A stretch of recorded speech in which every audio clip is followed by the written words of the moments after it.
منكم جرأة على فعل هذا بابنة رسول الله صلى الله عليه وآله وسلم؟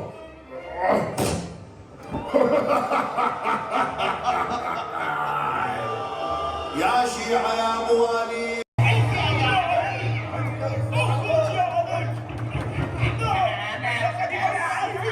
ألا تصنعون ذلك يا علي؟ سأقول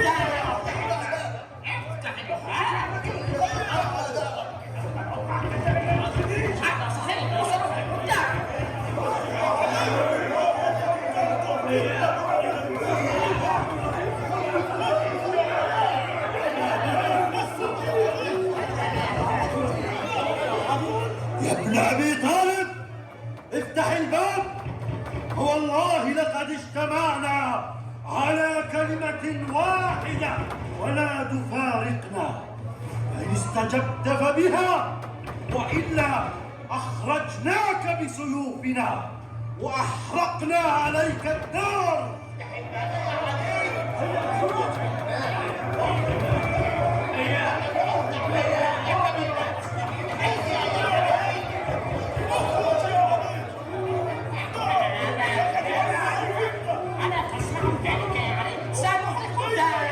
اخرج يا علي، فوالله إنك لست بمتروك، وستبايع طوعا أو كرها، وإلا أحرقنا الدار بمن فيه. يا علي، والذي نفس خالد بيده لتخرجن إلى البيعة، وإن أبيت لنحرقن البيت عليك وعلى أهلك ولنخرجنك رغما عن أنفك. اخرج يا علي إلى ما أجمع عليه المسلمون، اخرج وإلا قتلناك يا علي. اخرج يا علي، اخرج. اخرج يا علي، أي اخرج وبايع خليفة المسلمين. يا علي، لا تكن من المعاندين الذين يا ابن أبي طالب، اخرج وبايع، وإن رفعت سيفك صيرنا لك هذا البيت جحيما.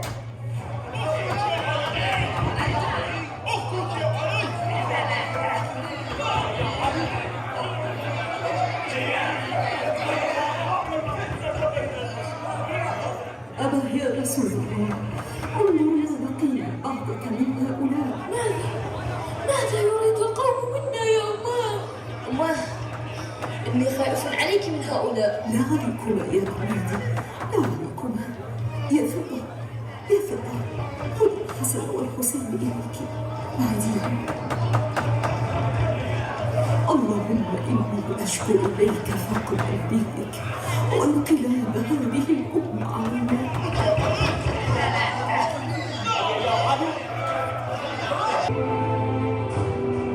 هيا يا قوم، هيا يا قوم، اجمعوا الحطب، اجمعوا الحطب.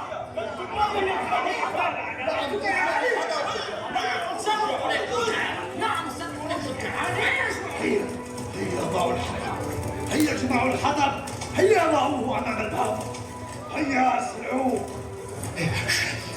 يا شيخ، إن في الدار فاطمة. وإن في الدار فاطمة والله لأحرقه عليها.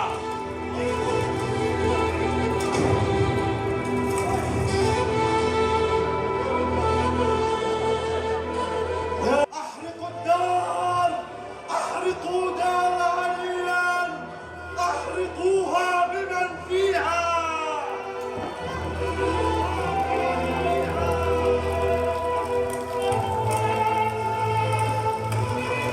أحرقوا الدار، أحرقوها.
هيا هيا ادفعوا الباب هو ادفعوه.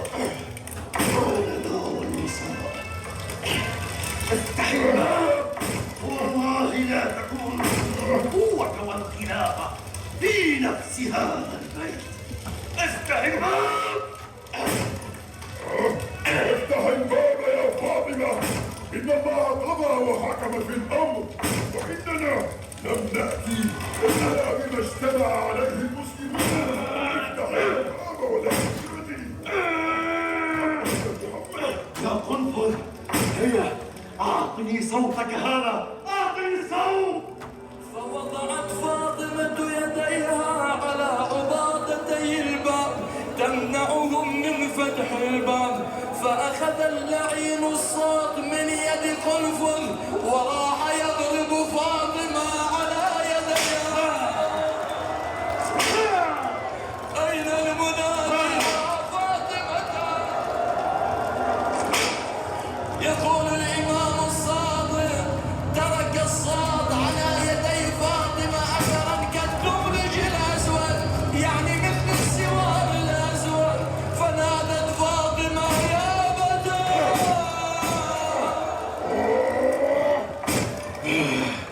تنحى يا قنفذ، لا فائدة من ذلك.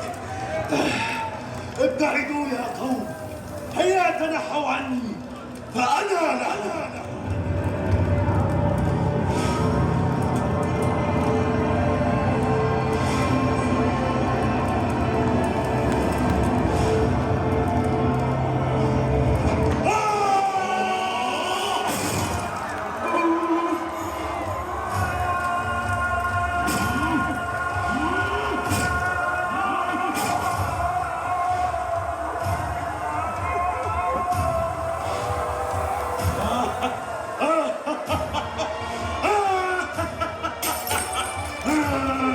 لقد دخلت دار الخيال.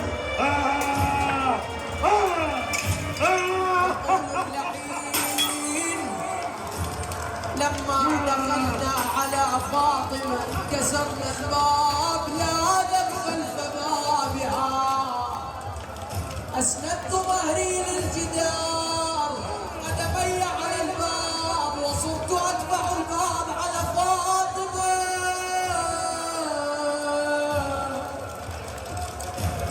يقول ما تركتها يا زهراء يا زهراء يا زهراء مصيبة، يقول ما تركتها حتى سمعت أضلاعها تتكسر. يا أبتاه، هكذا يصنع بحبيبتك وبنتك.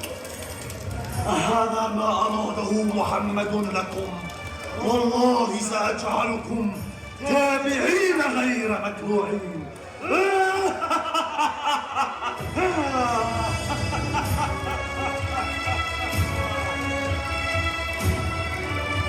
يا فضة، إليك فخذيني، فوالله قتل ما في أحشائي، وكسر ضلعي، ونبت المسمار في صدري.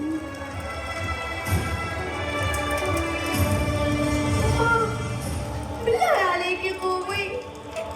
أمه ابدأي عليك من أجلي، سوف تكون نهايتي يا أمه، أرجوك كلميني.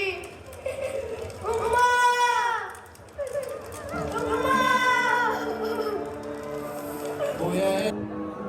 يا شيخ، يا شيخ، ما الذي جرى؟ أخبرنا بالله عليك، ماذا حل بفاطمة؟ ماذا فعلت؟